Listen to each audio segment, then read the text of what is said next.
కూర్మ అవతారం. కృష్ణాపురం అగ్రహారంలో విష్ణుశాస్త్రి అనే ఆయన ఇంటి పెరట్లో తాతల కాలం నాటి బావి ఒకటి ఉన్నది. ఆ బావిలోని నీళ్లు కంటికి కనబడనంత లోతులో ఉండడం వల్ల దాన్ని పాతాళ గంగ అనేవారు. ఆ బావిలో ఎంతో కాలంగా నివసిస్తున్న తాబేలు గురించి ఎవరూ పట్టించుకోలేదు. ప్రతి కార్తీక మాసంలోనూ విశాలంగా ఉన్న విష్ణుశాస్త్రి ఇంటి పెరట్లో నెల రోజుల పాటు పురాణ కాలక్షేపం జరుగుతుండేది. ఆ సంవత్సరం కూడా భాగవత పారాయణం జరుగుతున్నది. భక్తులు గిలకబావి నుండి నీళ్లు తోడుకొని కాలు కొడుక్కొని పురాణ పట్టణంలో కూర్చోసాగారు. అలాంటి సమయాల్లో చాలామంది భక్తులు నూతిలో కప్పల్లాగా తాబేలిలాగో బతికే కంటే మంచి పండితుల బోధనలు విని ధర్మ మార్గం ఏదో వివరించే పురాణాల ద్వారా జీవితాన్ని సార్థకం చేసుకోవాలి అని మాట్లాడుకుంటూ ఉండేవారు. ఇది విన్నప్పుడు పాతాళగంగ నీటిలో ఉన్న తాబేలుకి ఎంతో విచారం కలిగేది. నేను విష్ణుమూర్తి అంశగలదంటారు, ఆయన నన్ను కూడా నూతిలో ఉన్నందున కప్పలాంటి ప్రాణి కింద చులకనగా మాట్లాడేస్తున్నారు. నేను బయటికి పోయి నా జన్మ సార్థకం చేసుకోవాలి అనుకునేది. ఇలా ఉండగా ఒకనాటి దాని అదృష్టం పండింది. ఎవరో గిలక మీద నుంచి చేదను నూతిలోకి వేసి ఏ కారణం చేతనో పైకి లాగకుండా వెళ్ళిపోయారు. ఇదే అదునని భావించి ఆ తాబేలు చేదలోకి చేరుకున్నది.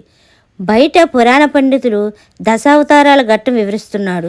ఆ సమయంలో విష్ణుశాస్త్రి కాలు కొడుక్కునేందుకు చేదన గిలక మీద నుంచి బయటకు లాగి అందులో తాబేలు ఉండడం చూసి కెవ్వుని కేక పెట్టాడు. తాబేలు అదృష్టమో లేక కాకతాళీయమో కానీ సరిగ్గా ఆ సమయంలో పండితుడు విష్ణుమూర్తి దాల్చిన కూర్మావతారం గురించి చెబుతున్నాడు. అదే క్షణంలో తాబేలు బావి నుంచి బయటకు రావడంతో భక్తులు అలజడి బయలుదేరింది. ఆ తాబేలు వెడల్పు సరిగ్గా అప్పడాలు ఒత్తుకునే పేట అంతుంది. ఎత్తు ఒక పెద్ద గుమ్మడికాయ అంత ఉంది. దాన్ని చూసి పురాణ పండితుడు తన్మయత్వంగా, ఆహా, కూర్మావతార ఘట్టం వినడానికి స్వయాన విష్ణువే ఈ రూపంలో వచ్చినట్టుంది అంటూ తాబేలుకు భక్తిగా నమస్కరించాడు. దానితో భక్తులందరూ నమో భగవతే నారాయణ అంటూ తాబేలుకు దండాలు పెట్టసాగారు.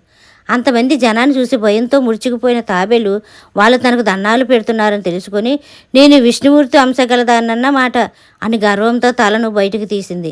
తాబేలు తల చూడగానే స్వామివారు కరుణించారు అంటూ భక్తులు భక్తితో గోవిందలు కొట్టసాగారు. విష్ణుశాస్త్రి పసుపు రాసిన పీట మీద తాబేలును పెట్టి పూజా మందిరంలోకి తీసుకెళ్లాడు. కొబ్బరికాయలు కొట్టడం, హారతులు ఇవ్వడం వంటి వాటితో పూజా మందిరం మార్మోగిపోయింది. ఆనాటి నుంచి తాబేలుకు కూర్మావతారం అని పేరు పెట్టి మొక్కులు మొక్కసాగారు. అగ్రహారంలో దానికి గుడి కట్టడానికి చందాలు కూడా వసూలు చేయసాగారు. ఇంతవరకు భక్తులిచ్చే కానుకలు తను స్వీకరిస్తున్నాడు. గుడి పేరుతో తాబేలు బయటకు పోతే వాటికి లెక్కలు చెప్పవలసి వస్తుంది. అందుచేత బంగారు బూడ్లు పెట్టే బాతులాంటి తాబేలును వదులుకోకూడదనుకున్నాడు విష్ణుశాస్త్రి. ఈ కారణంగా ఒకనాడు ఆయన భార్యకు పూనకం వచ్చింది. ఆమె నిలువెల్లా ఊగిపోతూ, ఓ భక్తులారా, నేను విష్ణుశాస్త్రి పూజా మందిరం దాటిన మరుక్షణం తను చాలిస్తాను, నా గుడి కట్టవద్దు అన్నది.